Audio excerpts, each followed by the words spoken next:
నమస్తే, welcome to BRK news. This is Manoj. రాష్ట్రంలో శాంతి భద్రతలు కాపాడాల్సిన పోలీస్ వ్యవస్థ ఇప్పుడు రాజకీయ కక్ష సాధింపుల సాధనంగా మారిందా? ఈ ఆరోపణలతో ఆంధ్రప్రదేశ్ రాజకీయాలు ఒక్కసారిగా హాట్ సీట్లోకి వచ్చాయి. వైఎస్ఆర్సీపీ నేత మాజీ మంత్రి అంబటి రాంబాబు కూటమి ప్రభుత్వంపై తీవ్ర స్థాయిలో ఉచ్చిపడ్డారు. సీఎం చంద్రబాబు నాయుడు పోలీసులను రాజకీయ ఆయుధంగా ఉపయోగిస్తున్నారని తీవ్ర ఆరోపణలు చేశారు. తన ఇల్లు కార్యాలయంపై జరిగిన దాడులను ప్రస్తావిస్తూ సుమారు 7 గంటల పాటు దాడులు జరుగుతున్నా పోలీసులు ప్రేక్షక పాత్ర పోషించారని అంబటి రాంబాబు ఆవేదన వ్యక్తం చేశారు. ఇది ఒక ప్రతిపక్ష నేత ఆగ్రహమా, లేదా రాష్ట్రంలో ప్రజాస్వామ్యంపై పడిన మచ్చ? ఇప్పుడు ఈ అంశం ఏపీ రాజకీయాల్లో కేంద్ర బిందువుగా మారింది. అంబటి రాంబాబు ఆరోపణలు కేవలం రాజకీయ విమర్శలకే పరిమితం కాలేదు. అవి నేరుగా పోలీసు వ్యవస్థ పనితీరుపై తీవ్ర ప్రశ్నలు లేవనెత్తాయి. దాడుల సమయంలో జిల్లా ఎస్పీకి సమాచారం ఇచ్చినా కనీస స్పందన లేదని ఆయన విమర్శించారు. చట్టాన్ని అమలు చేయాల్సిన అధికారులు పక్షపాత ధోరణితో వ్యవహరిస్తున్నారని తీవ్రంగా తప్పుపట్టారు. రాజకీయాల్లో భిన్నాభిప్రాయాలు సహజమని, కానీ పోలీసులను వ్యక్తిగత రాజకీయ ప్రయోజనాలకు వాడుకోవడం ప్రజాస్వామ్యానికి ప్రమాదకరమని హెచ్చరించారు. తన అరెస్టు వ్యవహారంపై బీజేపీ, సిపిఐ, జనసేన నేతలు స్పందించి ఖండించినప్పటికీ జనసేన అధినేత పవన్ కళ్యాణ్ మాత్రం స్పందించకపోవడంపై ఆశ్చర్యం వ్యక్తం చేశారు. ఈ మౌన రాజకీయ వ్యూహమా, లేదా కూటమిలోని అంతర్గత సమీకరణాల ప్రతిబింబమా అనే ప్రశ్నలు కూడా తెరపైకి వచ్చాయి. అంబటి రాంబాబు ఆరోపణలపై కూటమి నేతలు మాత్రం పూర్తిగా భిన్నంగా స్పందిస్తున్నారు.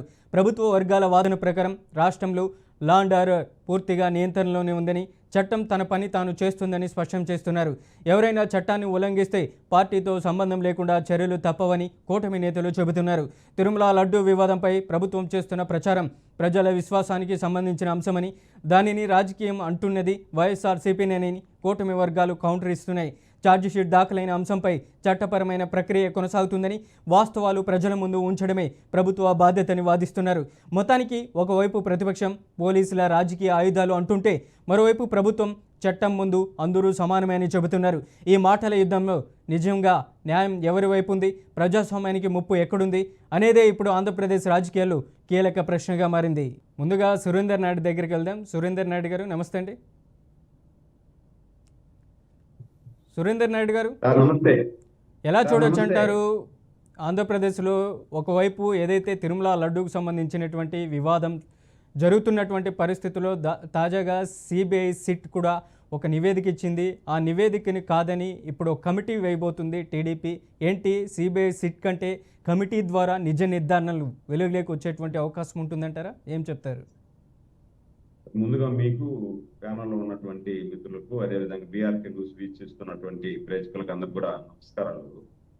సరే, ఇప్పుడు సిట్ ఇచ్చిన దాంట్లో 100% కల్తీ జరిగింది అనేది సిట్టు తేల్చింది. దాంట్లో వేరే ఇంకేం లేదు. సిట్టు తేల్చిన దాంట్లోనే కాకుండా సిట్టు అది తేల్చింది. దాంతో పాటు సాక్షాత్తు సుబ్బారెడ్డి గారే కల్తీ జరిగింది అనేసి ఒప్పుకున్నాడు. అది నా పాత్ర లేదు, అధికారుల పాత్ర అని చెప్పి కూడా ఆయన చెప్పాడు, సుబ్బారెడ్డి గారే. అంటే నేను చెప్పేది కాదు, మీరు చెప్పేది కాదు, ఇంకొకరు చెప్పేది కాదు. సుబ్బారెడ్డి గారే ఒప్పుకున్నారు సిట్ ఏది ఇచ్చినారో అది కరెక్ట్ అని చెప్పి. ఒకటి. రెండోది, ఇంకా దీంట్లో ఇంకా చాలా జరిగినాయి, చాలా చేతులు మారినాయి. నెయ్యి కల్తీనే కాకుండా కొండ మీద జరిగినటువంటి అవినీతి, అక్రమాలు ఇంకా చాలా వెలుగులోకి రావాల్సినటువంటి అవసరం ఉంది. అందుకనే ఏకసభ్య కమిటీ వేయడం జరిగింది. ఏకసభ్య కమిటీ దాంట్లో కూలంకుషంగా 40 days రిపోర్ట్ ఇవ్వాలని చెప్పి కూడా టైం బాండ్ కూడా పెట్టడం జరిగింది. కాబట్టి ఆ టైం బాండ్ పెట్టి ఇచ్చారు కాబట్టి ఖచ్చితంగా అక్కడ ఏమేమి జరిగింది ఇవన్నీ కూడా బయట వస్తాయి. అది అందుకోసమే ఏకసభ్య కమిటీ వేయడం జరిగింది. ఇప్పుడు వైసీపీ నాయకులు కూడా కొంతమంది ఏమంటారు, కల్తీయే జరగలేదు పూర్తిగా అంటారు. దాంట్లో వైసీపీలో ఉండే వాళ్ళే ఏమంటున్నారు, అవును కల్తీ జరిగింది నిజం, కానీ గొడ్డు పోలేదు, ఆవు పోలేదు, శాపం ఉండలేదు అని వాళ్ళే ఒప్పుకుంటున్నారు. అంటే దాని అర్థం ఏంటి? 100% కల్తీ అయితే మా ప్రభుత్వం హయాంలో మేము అధికారంలో ఉండంగా పవిత్రమైనటువంటి లడ్డూలో కల్తీ జరిగింది అనేది వాళ్ళందరూ కూడా ఒప్పుకుంటున్నటువంటి సత్యం. ఇప్పుడు జగన్మోహన్ రెడ్డి గారు కూడా మొన్న ప్రెస్ మీట్ పెట్టినప్పుడు ఏం చెప్పాడు, ఆవు పువ్వు, పంది పువ్వు, చేప నూనె లేదు, కల్తీ మాత్రం జరిగింది అని చెప్పి ఆయన ఒప్పుకుంటున్నాడు. కాబట్టి దీన్ని బట్టి అర్థమైంది ఏంటి? గత 5 సంవత్సరాలలో వెంకటేశ్వర స్వామి కొండ మీద వెంకటేశ్వర స్వామికి పరమ పవిత్రంగా ఇచ్చేటువంటి లడ్డూ ప్రసాదంలో వాడేటువంటి నెయ్యిలో నెయ్యి కాని నెయ్యి వాడారు అనేది ఎవరు అవునన్నా ఎవరు కాదన్నా అది నగ్న సత్యం. దాన్ని సిట్టు ఏదో రిపోర్ట్ ఇస్తే ఆ సిట్టు రిపోర్ట్ బయట రాకముందే కొంతమంది వైసీపీ నాయకులు పశ్చాత్తాప అదేంటి దీక్షలంట, ప్రాయశ్చిత్త దీక్షలంట, హోమాలంట, ఇవన్నీ చేసినప్పటికీ ఏమనుకున్నారు? గత 2014 నుండి 2019లో మేము ఓడిపోవడానికి ప్రధాన కారణం ఏంటి? మేము ఓడిపోవడానికి ప్రధాన కారణం ఏంటంటే వీళ్ళ గొడ్డలి వీళ్ళ బాబాయ్, వీళ్ళ గొడ్డలతో వీళ్ళ బాబాయిని వేసేసారు, మా మీద దుద్దేశారు. దాన్ని మేము ప్రతిఘటించాల, మాకు సంబంధం లేదు, వాళ్ళ గొడ్డలి వాళ్ళ బాబాయ్ అని మేము ప్రజల్లోకి వెళ్ళే విధంగా కానీ చెప్పునుంటే ప్రజలు నమ్ముండరు.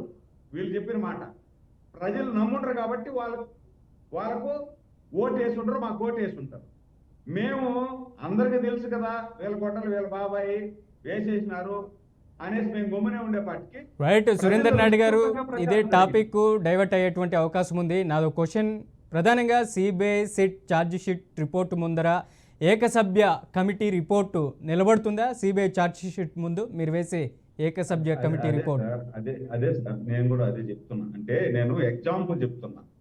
మేము ఎందుకు ఈ సిట్టు ఇవన్నీ సిట్ చేసిన తర్వాత ఏకసభ్య కమిటీ వేసినాము అనేదానికి ఇది. అంటే మొన్న అంబటి రాంబాబు గారు కానీ దాని తర్వాత కొంతమంది కానీ వాళ్ళు బ్యానర్ ముందర యాక్షన్ చేస్తూ ఉంటుంది, ఇవన్నీ కూడా చూసాం మనం. దానికోసమే ఇప్పుడు సిట్టు కేంద్ర సంస్థ, సిబిఐ, ఆంధ్రప్రదేశ్లో ఉన్నటువంటి పోలీసు యంత్రాంగం వీళ్ళందరూ కలిపి ఏర్పాటైనది సిట్టు. ఈ సిట్టే పూర్తిగా చెప్పింది దాంట్లో కల్తీ జరిగింది అని. ఇంకా ఎక్కువ తెలియాలి దాంట్లో. ఇప్పుడు సిట్టు చెప్పిన దాంట్లో ఏమైంది? 2 దగ్గరలో వాళ్ళు తీసుకున్నారు, శాంపుల్ ఇచ్చాము, 10% పైన ఉంటేనే దాంట్లో పందిపోగు ఉందే, లేకపోతే చేప ఉందా, లేకపోతే ఇంకోటి ఉందా అని తేలుతుంది. దానికంటే తక్కువ ఉంటే ప్రామాణికంగా మనకు తేలదు అని చెప్పి ఒక సంస్థ ఇచ్చింది. ఒక సంస్థ ఏమో ఖచ్చితంగా దాంట్లో పందిపోగు కలిసింది, అన్ని కలిసింది అని ఇచ్చింది. సో దాంట్లో ఇంకా నీట్గా రిజల్ట్ రావాలా, పూర్తిగా రిజల్ట్ రావాలా అనే ఉద్దేశంతోనే ఏకసభ్య కమిటీ వేయడం జరిగింది. ఏకసభ్య కమిటీ వేసిన తర్వాత 40 రోజులే టైం బౌండ్ పెట్టింది. సిట్టు ఏదైతే చెప్పిందో ఏకసభ్య కమిటీ ఏది చెప్తుందో చూసిన తర్వాత దాన్ని బట్టి ఇంకా విశ్లేషణ అనేది జరుగుతుంది. అంటే ఓవరాల్గా దీన్ని మనం గమనించినట్లయితే, ఓవరాల్గా టోటల్ ఈ ఎపిసోడ్ అంతా గమనిస్తే గత 5 సంవత్సరాలలో కొండ మీద అనేక అవకతవకలు జరిగాయి. ఆ అవకతవకల్లో ప్రధానంగా ఒకటి వచ్చి పరకామణి వ్యవహారం, రెండోది వచ్చి నెయ్యి వ్యవహారం. ఈ 2 ప్రధాన పాత్ర పోషించాయి. అక్కడ వైసీపీ వాళ్ళు డబ్బులు దండుకోవడంలో అవినీతి జరిగింది అనేది దీన్ని ఇంకా లోతుగా చర్చించాలి. అంటే వాళ్ళకి ఇచ్చిన టైం బౌండ్ ప్రకారం వాళ్ళ ఎంక్వైరీ చేసి వాళ్ళు ఇచ్చేశారు. అంటే 12 రాష్ట్రాల్లో సిట్ ఎంక్వైరీ చేసి వాళ్ళకు వచ్చినటువంటి రిపోర్టు ఖచ్చితంగా కల్తీ జరిగిందని ఇచ్చారు. ఇప్పుడు మాకు ఇంకా ఎక్కువ రావాలి, ఇంకా ఎక్కువ ఏమేమి ఉన్నాయి, దీని లోపాలు ఏమేమి ఉన్నాయి, ఇంకా ఏమేమి జరుగుతూ ఉంది అనేది అన్నీ కూడా ప్రతి దాని మీద కూడా రిపోర్ట్ కావాలనే ఉద్దేశంతో ఒక రిటైర్డ్ ఐఏఎస్ ఆఫీసర్ని ఏకసభ్య కమిటీ వేయడం జరిగింది. రైట్, చూద్దాం. మొత్తానికి ఏకసభ్య కమిటీ అయితే వేయడం జరిగింది. మరి ఆ కమిటీ నిజ నిర్ధారణ అనేది ఎలా ఉండబోతుంది అనేది వైసీపీకి సంబంధించినటువంటి నారాయణ రెడ్డి గారి దగ్గరికి వెళ్దాం. నారాయణ రెడ్డి గారు, నమస్తే అండి. నమస్కారం సార్. నమస్తే నారాయణ రెడ్డి గారు, ఎలా చూడొచ్చు అంటారు? కూటమి ప్రభుత్వం సిబిఐ సిట్ ఒక రిపోర్టు అయితే వచ్చింది తిరుమల లడ్డూకు సంబంధించినటువంటి. ఆ రిపోర్టు ముందర ఏకసభ్య కమిటీ రిపోర్టు నిలబడుతుందంటారా? ఏం చెప్తారు? అందరికీ నమస్కారం అండి. వాస్తవంగా ఈ తిరుపతి లడ్డు విషయం తీసుకున్నట్లయితే తిరుపతి లడ్డు అనేది హిందూ మతాన్ని ప్రేమించే అనేక మంది విశ్వాసుల యొక్క విశ్వాసం కలిగిన వారి యొక్క మనోభావాలను దెబ్బతీసే ప్రయత్నం ఈ రాష్ట్రంలో ప్రభుత్వం చేస్తూ ఉంది. దీనికి మొదటి కారణం ఏంటంటే, అసలు తిరుపతి లడ్డులో పందుకోవు కానివ్వండి, లేకపోతే ఆవుకోవు కానివ్వండి, లేకపోతే జంతు కొవ్వులు కానివ్వండి, లేకపోతే బాత్రూమ్ క్లీనర్లు కానివ్వండి, ఇవన్నీ కూడా మిశ్రమవ్వమని మొట్టమొదటిగా చెప్పిన వ్యక్తి ఎవరంటే గౌరవ ముఖ్యమంత్రి నారా చంద్రబాబు నాయుడు గారు. అంటే ఇంకా సిట్ వేయలేదప్పటికీ, ఇంకా ఎటువంటి ఎంక్వైరీ వేయలేదప్పటికీ, అసలు తిరుపతి లడ్డు మీద ఎటువంటి ప్రయత్నం జరగకుండానే మొట్టమొదటిగా అతను ఒక స్టేట్మెంట్ ఇచ్చారు. ఆంధ్రప్రదేశ్ రాష్ట్ర ప్రభుత్వాధినేత ముఖ్యమంత్రి అయిన నారా చంద్రబాబు నాయుడు గారు ఆ మాటలు ఎప్పుడైతే ప్రకటించారో, ప్రకటించిన తర్వాత ఒక కమిటీ వేసాము అంటే ఖచ్చితంగా ముఖ్యమంత్రి ఆ మాటలు మాట్లాడినప్పుడు కమిటీని అవి ప్రభావితం చేస్తాయా, చేయవా? కమిటీ ఆ విధంగా తన యొక్క అన్వేషణ జరపమని, తన ఇన్వెస్టిగేషన్ జరపమని ఒక విధంగా ఒక మార్గదర్శకత్వం ఇచ్చినట్టే కాదా? ఇదంతా కూడా జరిగిపోయిన తర్వాత సిట్ అనే దాన్ని వేయడం జరిగింది. స్పెషల్ ఇన్వెస్టిగేషన్ అదండి సిట్ అనే దాన్ని మనం వేయడం జరిగింది.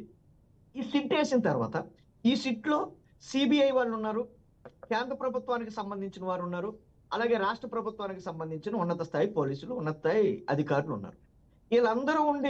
వీళ్ళందరూ ఈ రోజు దీని మీద ఎంక్వైరీ చేస్తున్నారు, ఇన్వెస్టిగేషన్ చేస్తున్నారు. ఇన్వెస్టిగేషన్ చేసి ఒక రిపోర్ట్ ఇవ్వడం జరిగింది. ఆ రిపోర్ట్ లో కూడా ఎక్కడ కూడా జంతు కొవ్వులు అనేవి లేవు అని భారతదేశంలోనే అత్యంత గొప్ప ప్రామాణికత చెందిన ల్యాబ్లన్నీ కూడా తెలియజేయడం జరిగింది. నేషనల్ డైరీ డెవలప్మెంట్ బోర్డు కానివ్వండి, నేషనల్ డైరీ యూనివర్సిటీ కానివ్వండి, మొత్తం భారతదేశంలోనే ప్రామాణికమైన ల్యాబ్లన్నీ కూడా దీంట్లో జంతు కొవ్వులు లేవు అని చెప్పడం జరిగింది. కానీ ఇప్పుడు ఇక్కడ మాట్లాడుతున్న బ్రదర్కి కానీ, అలాగే తెలుగుదేశం పార్టీకి చెందిన నాయకులకు కానీ, అలాగే గౌరవ ముఖ్యమంత్రి గారికి కానీ ఏం కావాలి అంటే, ఇందులో జంతు కొవ్వులు ఉన్నాయి, ఇందులో పంది కొవ్వు ఉన్నది, ఇందులో చేప నూనె ఉన్నది, ఇందులో బాత్రూమ్ క్లీనర్స్ ఉన్నాయి, ఇవి రావాలి వాళ్ళకి. ఇది అంటే ఈ శ్రీ వెంకటేశ్వర స్వామి యొక్క ప్రసాదాన్ని వాళ్ళు నిజంగా కల్తీ చేశారో లేదో తెలియదు, కానీ గత 3 నెలల నుంచి పూర్తిగా వెంకటేశ్వర స్వామిని అంగటిలో పెట్టి చెరిగేస్తున్నది ఎవరంటే కుటుంబ ప్రభుత్వమే. వెంకటేశ్వర స్వామి గారి యొక్క గౌరవాన్ని, ఈ యొక్క భక్త కోటికి ఎంతో ప్రీతిపాత్రుడైన దైవం యొక్క గౌరవాన్ని ఈ రోజుని గంగపాలు చేస్తున్నది ఎవరంటే కుటుంబ ప్రభుత్వమే, మేము తెలుగుదేశం వారే. అంతేకాకుండా మీరు ఒక మాట చెప్పారు, మొన్న కూడా డిబేట్ లో మాట్లాడుతూ ఒక మాట చెప్పాను, ఈ వెంకటేశ్వర స్వామి వారి యొక్క ప్రసాదం అది ఒక మిఠాయి కాదు, అనేక మంది హిందూ మతస్థుల యొక్క విశ్వాసాలకు సంబంధించి దేవుని యొక్క అనుగ్రహం, ఆ దేవుని యొక్క అనుగ్రహమైన ప్రసాదాన్ని వీళ్ళ కల్తీ జరిగింది, పంది కొవ్వు ఉంది, జంతు కొవ్వులు ఉన్నాయని ఆ యొక్క ప్రసాదం యొక్క ఆ యొక్క ప్యూరిటీని, ఆ ప్రసాదం యొక్క స్థాయిని వీళ్ళు తగ్గించే ప్రయత్నం చేస్తున్నారు. ఇది న్యాయమా? ఒక్కసారి హిందూ మత సమాజం అంతా కూడా ఆలోచించాలి. గౌరవ సుప్రీంకోర్టు ఒక మాట చెప్పింది, దేవుడి గురించి కానీ, ప్రసాదం గురించి కానీ, మతాల గురించి కానీ మాట్లాడొద్దు. తిరుమల తిరుపతి దేవస్థానం యొక్క బాలాజీ దేవుని యొక్క ప్రసాదం గురించి ఏ పార్టీ కూడా మాట్లాడకూడదు, ఎవరు రాజకీయాలు చేయకూడదని డైరెక్ట్ గా వారు చెప్పినా సరే ఈ రోజుకి కూడా తగ్గకుండా అదే దాన్ని వీళ్ళు ప్రయత్నం చేసి ప్రజల్లో ఈ జగన్మోహన్ రెడ్డి గారు హిందూ మత ద్వేషం చెప్పడం కోసం, జగన్మోహన్ రెడ్డి గారికి హిందువులంటే పడదని తెలియజేయడం కోసం, ఒక రాజకీయం చేయడం కోసం ఒక ఆరాటం చూస్తూ ఉంటే ఇక నిజంగా సిగ్గేస్తూ ఉంది. చివరికి ఈ యొక్క సిట్ రిపోర్ట్ కానీ, ఈ యొక్క సుప్రీంకోర్టు కానీ అన్ని చూస్తే చివరికి ఈ యొక్క మొత్తం ఈ వ్యవహారం అంతా తిరిగి తెలుగుదేశం మెడకు చుట్టుకునే ప్రయత్నం జరుగుతూ ఉంది. తెలుగుదేశమే ఇందులో దోషి అని తెలిసే ప్రయత్నం జరుగుతూ ఉంది. అందుకు ఎలా తప్పించుకోవాలో తెలియక మొన్న గుంటూరులో ఒక పెద్ద బ్యానర్లు పెట్టి అందులో ఆ లడ్డు బొమ్మేసి పక్కన జగన్మోహన్ రెడ్డి గారి బొమ్మను వ్యంగ్యంగా వేసి దీనికి అంతటికీ కారణం జగన్మోహన్ రెడ్డి గారు అని చూపించే ప్రయత్నం చేశారు. ఆ ప్రయత్నంలో భాగంగా అంబటి రాంబాబు గారు మాట్లాడితే అంబటి రాంబాబు గారిని అరెస్ట్ చేసి అతను రిమాండ్ లో పెట్టి ఒక ఎపిసోడ్ క్రియేట్ చేసి అందరి యొక్క అటెన్షన్ ని డైవర్ట్ చేసే ప్రయత్నం చేశారు. అంటే డైవర్షన్ పాలిటిక్స్ చేస్తున్నారు. ఎందుకంటే సెల్ఫ్ గోల్ కొట్టుకున్నారు. వీళ్ళు సెల్ఫ్ గోల్, తిరుపతి లడ్డు అనేది సెల్ఫ్ గోల్ అయింది. ఆ సెల్ఫ్ గోల్ నుంచి పక్కకు మళ్లించాలంటే అంబటి రాంబాబు గారు అనే ఎపిసోడ్ ని బయటికి తీసుకురావాలి. ఇలా ఏదో ఒక దాన్ని బయట. రైట్, నారాయణ రెడ్డి గారు మీరు అలాగే ఉండండి. సురేందర్ నాయుడు గారు చెప్పండి ముగించే ముందు ఒక్క మాట. నిన్న కాక మొన్న మీకు శాసన మండలిలో చూస్తున్నారు. హిందూపూర్ డైరీ వ్యవహారం వచ్చినప్పుడు హిందూపూర్ డైరీకి మ్యానుఫ్యాక్చరింగ్ అంతా కూడా హెరిటేజ్ కంపెనీయే అని తెలిసినప్పుడు దాని నుంచి పక్కకు తప్పించుకోవడం కోసం, అసలు ఈ యొక్క కల్తీ నెయ్యిలో మా భాగస్వామి లేదని చెప్పుకోవడం కోసం చంద్రబాబు నాయుడు గారు అనుకో హెరిటేజ్ అనుకో ఎంత ప్రయత్నం చేసి ఈ యొక్క వెంకటేశ్వర స్వామి బొమ్మని ఇలా గౌరవపరిచారు, బూట్లతో వచ్చారని ఎంత యాగాన్ని చేశారు. మీరు చూడండి ఒకసారి. అంటే వీళ్ళంతా కూడా దేవుడితో రాజకీయం, మతంతో రాజకీయం. వీళ్ళు ఏం ప్రజలకు చేయాలనుకున్నారో సూపర్ 6 ప్రకటించారు, సూపర్ 6 అమలు చేస్తున్నారా లేదా, ప్రజలకి మేము సరైన పరిపాలన అందిస్తున్నామా లేదా, దీన్ని వీళ్ళు ఆలోచించుకోవాలి తప్ప అంతేగాని లడ్డూని తీసుకొచ్చి ఈ లడ్డూ చుట్టూ తిరుగుతూ ఉంటే చివరికి ఎవరు ప్రజల్లో పడిపోతారంటే ఖచ్చితంగా తెలుగుదేశం ప్రభుత్వం, కూటమి ప్రభుత్వం పడిపోద్ది. ఖచ్చితంగా 2029లో ప్రజలు ఏ విధంగా ఓటేయాలో, ఏ విధంగా చేయాలో ఆల్రెడీ ప్రజల్లో ఒక డిస్కషన్ జరుగుతూ ఉంది. ఏం డిస్కషన్ జరుగుతుంది అంటే ఇలా పరిపాలన సరిగ్గా చేయకుండా అనవసరమైన వ్యవహారాలన్నీ కూడా నడుపుతూ ఉన్నారు. ఈ రాష్ట్రం ఫెయిల్ అయింది, ప్రభుత్వంలో ఫెయిల్ అయింది కాబట్టి మీరు ఆ డైవర్షన్ చేయడానికి ఈ లడ్డు వ్యవహారం తీసుకొస్తున్నారని నారాయణ రెడ్డి గారు మీరు ఉండండి. అలాగే సురేందర్ నాయుడు గారు చెప్పండి, ఏంటి దేవుడితో రాజకీయాల ఎలా చూడొచ్చు అంటారు? భక్తుల మనోభావాలు ఇప్పటికే చాలా వరకు దెబ్బతింటున్నాయి. హిందూకు సంబంధించినటువంటి హిందూ సంఘాలు లేవనెత్తుతున్నాయి. మరోవైపు అక్కడ ఉండేటువంటి పండితులు కూడా చాలా వరకు రమణ దీక్షితులు లాంటి తిరుమల సీనియర్ పండితులు కూడా చెప్పుకొస్తున్నారు భక్తుల మనోభావాలు ఇప్పటికే దెబ్బతినేటువంటి పరిస్థితి ఉంది. ఇది రాజకీయ పార్టీలతో ముడిపెట్టేటువంటి ప్రయత్నం చేస్తున్నారు. తిరుమల దేవస్థానం అనేది ఏ వైఎస్ఆర్ కాంగ్రెస్ పార్టీకో ఏ తెలుగుదేశం పార్టీకో కాదు, ఇది భక్తులకు సంబంధించినటువంటి అంశం. ఎలా చూడొచ్చు అంటారు? Final conclude. 4-5 రోజుల నుండి ఏం చెప్తున్నారు? ఖచ్చితంగా వైసీపీ పార్టీ చెంపలేసుకోవాలా, తప్పు చేసింది గత 5 సంవత్సరాల్లో, ఇక్కడ ప్రాధాన్యత ఉన్నటువంటి నెయ్యిలో కల్తీ చేసింది, అది నెయ్యే కాదు, దానికి వాళ్ళు పశ్చాత్తాపడాలా, పశ్చాత్తాప యాగం చేయాలా అని చెప్పి హిందూ మతానికి సంబంధించిన వాళ్ళు, పీఠాధిపతులు అందరూ కూడా అదే మాట చెప్తా ఉన్నారు. ఇప్పుడు ఎన్డీడీబీ రిపోర్ట్ ఏమిచ్చిందండి? ఇప్పుడు ఎన్డీడీబీ రిపోర్ట్ ఏమిచ్చింది? నెయ్యి కల్తీ జరిగిందనే కదా ఇచ్చింది. ఎక్కడిచ్చేసింది క్లీన్ చిట్? అంటే చిట్ క్లీన్ చిట్ ఎక్కడిచ్చింది? చిట్ అంటే ఒక మీకు ఛార్జ్ షీట్ అంటే ఏంది? ఛార్జ్ షీట్ అంటే దోషులకు ఛార్జ్ షీట్ వేస్తారు, దాంట్లో క్లీన్ షీట్ ఎక్కడ ఇలా.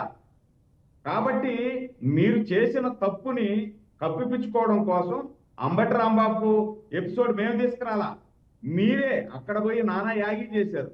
ఇప్పుడు అంబటి రాంబాబు గారి ఇంటి మీద పోయారు, ఆయన ఏం మాట్లాడాడు? మాట్లాడిన దానికి కదా పోయారు. తల్లి చెల్లి ఎవరు గౌరవం ఉండదా మీ పార్టీ వాళ్ళకి? అంటే గతంలో 5 సంవత్సరాలు ఏం చేశారు? ఈరోజు చెప్తున్నారు మీరు పోలీసులు పనిచేయలేదు, వాళ్ళు పనిచేయలేదు అని. సాక్షాత్ పార్టీ ఆఫీస్ మీద దాడి చేసినప్పుడు పోలీస్ యంత్రాంగం ఏం చేస్తుంది? కోతవేటు దూరంలో డీజీపీ ఆఫీసు ఆ రోజు మాట్లాడలేదే. నా తల్లి లాంటి భువనేశ్వరం అని మాట్లాడితే ఏం చేశారు? డ్రైవర్ సుధాకర్ని తీసుకెళ్లి డోర్ డెలివరీ చేసి ఏం చేశారు? ఒక మాస్క్ అడిగితే డాక్టర్ సుధాకర్ని ఏం చేశారు? ఇన్ని జరిగేసి మీరు దొంగ దొంగ దొంగ అని ఎంతెందుకు పుంగునూరుకు వస్తే చంద్రబాబు నాయుడు గారు సాక్షాత్ చంద్రబాబు నాయుడు గారి మీదనే దాడి చేస్తుంది. ఇన్ని మీరు చేసి తప్పులు మళ్ళా దొంగే దొంగ అనే విధంగా మీరు మాట్లాడితే ఇది న్యాయమానే ప్రజలు అడుగుతున్నారు, నేను అడగడం కాదు. అందుకే కదా గత 5 సంవత్సరాలలో మీరు ఇచ్చిన మాట ఏది వాగ్దానం నెరవేర్చలేదు. 151 సీటు మీకు ఇస్తే ప్రజలు ఈ రాష్ట్రాన్ని పరిపాలించమని, రాష్ట్రాన్ని పరిపాలించకుండా పక్కన పెట్టేసి మీ ధనదాహం కోసం నాకు దేవుడు కాదు ఏదైనా సరే నేను సంపాదనే నా మార్గం అని చెప్పి ప్రతి దొరికిన దాని మీదంతా సంపాదించేదానికి దోపిడీ చేశారు ఈ రాష్ట్రాన్ని. అందుకే 151 నుండి 11కు పడినారు. మళ్ళా 2029లో వస్తామంటారు. ఎక్కడికి వస్తారు? ఎలా వస్తారు? 151 నుండి 11కు పడిపోయి ఇంకా మళ్ళా మీరు భాష యాస మార్చుకోకుండా ఇప్పుడన్నా మారాలి కదా మీరు. ఇప్పుడు మీ అదే గుంటూరులో మా ఎమ్మెల్సీలు ఇద్దరు పోతా ఉంటే మీ డైరెక్టర్ ఎవరు అతను ఒక పెద్ద రాడ్ ఎత్తుకొని వాళ్ళ కారు మీద దాడి చేసింది మర్చిపోయారా జనాలు? అవన్నీ మర్చిపోలేదు కదా. ఇంకా ఇప్పుడన్నా మారండి. ఇప్పుడు మీకు ఒక అధికారం లేదు, మిమ్మల్ని పక్కన పెట్టారు ప్రజలు, ఎందుకు పెట్టారు అనేది అవలోకనం చేసుకోండి. ఒరే మనకు 151 ఉండిన కాడ నుండి 11కు పడిపోయినామే, ఎందుకు మన ప్రజలు ఇంత కిందికి దిగదార్చారు? మనం దేవుణ్ణి వదలలేదు, దేయాన్ని వదలలేదు, ప్రజల ఆస్తుల్ని కూడా వదలలేదు కదా మనము. అందుకే కదా మనకు ఈ గతి పట్టింది. ఇంకన్నా కొంచెం మారదాం. రేపు ప్రతిపక్ష హోదాగా వస్తుంది 2029లో. లేదంటే ఇదే విధంగా ఉంటే 11 కూడా లేకుండా 1, 2 వచ్చే ప్రమాదం ఉంది అనే మాట మీరు ఆలోచించుకోవాలా. రైట్, మొత్తానికి చూద్దాం సురేందర్ నాయుడు గారు. అలాగే ఏదైతే తిరుమల లడ్డుకు సంబంధించినటువంటి వివాదం అయితే జరుగుతుంది, ఏకసభ్య కమిటీ కూడా ఒక కమిటీ వేసింది. రైట్, చూద్దాం ఆ కమిటీ ఏ నివేదిక ఇస్తుందో. లైవ్లో పాల్గొన్నటువంటి నారాయణ రెడ్డి గారికి అలాగే సురేందర్ నాయుడు గారికి ధన్యవాదాలు. Thank you so much. మొత్తానికి తిరుమల లడ్డు అంశం అనేది ఇప్పటికల్లా చల్లారేటువంటి పరిస్థితి కనపడట్లేదు. ఏదైతే తిరుమల లడ్డు అంశానికి సంబంధించినటువంటి కుల రాజకీయాల వరకు ఇది వెళ్ళినటువంటి పరిస్థితి ఉంది. ప్రధానంగా అంబటి రాంబాబు ఏదైతే అక్కడ జరిగినటువంటి గుంటూరు గోరంట్ల సెంటర్ దగ్గర ఒక బ్యానర్ని ఏర్పాటు చేయడం, లడ్డూకు సంబంధించి ఆ బ్యానర్ వివాదానికి దారి తీయడం, ఆ వెనువెంటనే అంబటి రాంబాబుని అరెస్ట్ చేయడం, తర్వాత జైలు నుంచి విడుదలవ్వడం, ఇవన్నీ పరిణామాలు చకచక జరగడం, కూటమి ప్రభుత్వం సిబిఐ సిట్ కాదని ఒక ఏకసభ్య కమిటీని వేయడం, ఆ కమిటీ ఏ నివేదిక ఇస్తుందో అనేది కూడా చూడాల్సినటువంటి పరిస్థితి అయితే స్పష్టంగా కనిపిస్తుంది. ఇది ఇవాల్టి స్పెషల్ డిస్కషన్. మరో డిస్కషన్లో మళ్ళీ కలుద్దాం. చూస్తూనే ఉండండి BRK న్యూస్.